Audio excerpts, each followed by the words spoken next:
YCP version తీసుకుందాం list పైన. రామారావు గారు నమస్తే.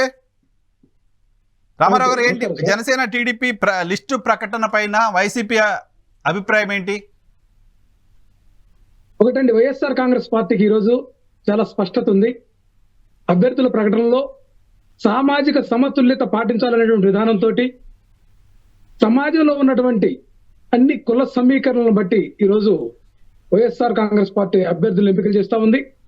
మరి తెలుగుదేశం పార్టీ విషయానికి వస్తే ప్రధానంగా గతంలో ఎన్టీఆర్ హయాంలో అయితే ఇది బీసీ వర్గాలకు సంబంధించి కొంత ప్రాధాన్యత కల్పించినటువంటి వాస్తవం. అయితే ఏదైతే ఎమ్మెల్యే ఎంపీ అభ్యర్థులుగా బీసీ వర్గాలు ఉన్నటువంటి ప్రదేశాలను ఈరోజు చూస్తా ఉంటే గత 3-4 దఫాలుగా కూడా చంద్రబాబు గారి నాయకత్వంలో తెలుగుదేశం పార్టీ వచ్చిన తర్వాత స్పష్టంగా బీసీల సీట్లను లాగేసి ధనిక వర్గాలకు, ముఖ్యంగా కమ్మారెడ్డి సామాజిక వర్గాలకు సంబంధించినటువంటి వాళ్ళకు అడ్జస్ట్మెంట్ చేసినటువంటి పరిస్థితి తెలుగుదేశం పార్టీలో కనిపిస్తా ఉందండి.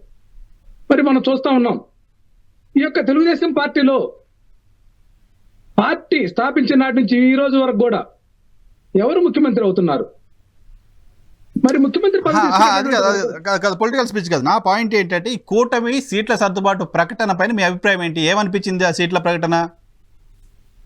ఇది సీట్ల సర్దుబాటు అంశానికి వస్తే జనసేన పార్టీ, తెలుగుదేశం పార్టీ సంబంధించినటువంటి సీట్ల సర్దుబాటు విషయానికి వస్తే గత నెల రోజుల క్రితమే జనసేన పార్టీ వాళ్ళు పోటీ చేసేటటువంటి స్థానాల లిస్టుని మనం కనుక చూసుకుంటే ప్రతి జిల్లాలో కూడా 3-4 స్థానాలను జనసేన పార్టీ వాళ్ళు ఎంపిక చేసుకుని ఆ యొక్క అసెంబ్లీ నియోజకవర్గాల్లో సంసిద్ధులుగా ఉండండి, ఏదైతే జనసేన పార్టీ కానీ తెలుగుదేశం పార్టీ వాళ్ళతోటి ఒక ఐకమత్యంతో కొనసాగండి అని చెప్పినటువంటి జాబితాకి ఈరోజు అదే జనసేన పార్టీ వాళ్ళు ప్రకటించినటువంటి జాబితాలు చాలా ప్రదేశాల్లో ఈరోజు తెలుగుదేశం పార్టీ అభ్యర్థులను ప్రకటిస్తా ఉంది.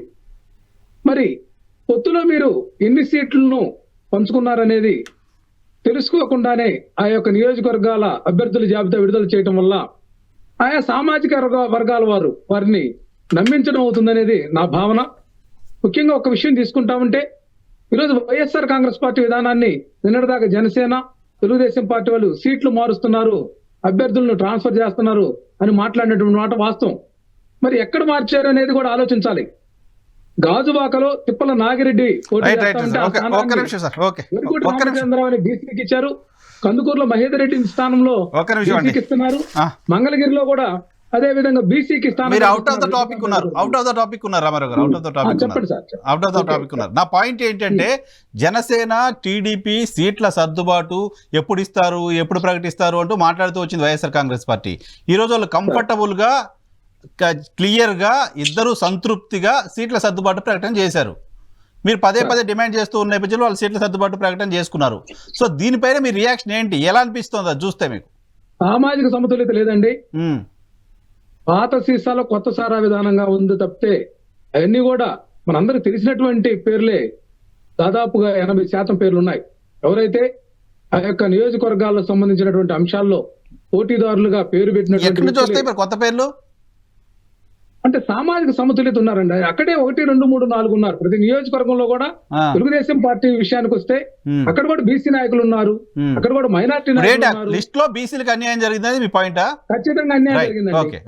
బీసీలకు తగిన ప్రాతినిధ్యం లేదు, ప్రాధాన్యత లేనటువంటి.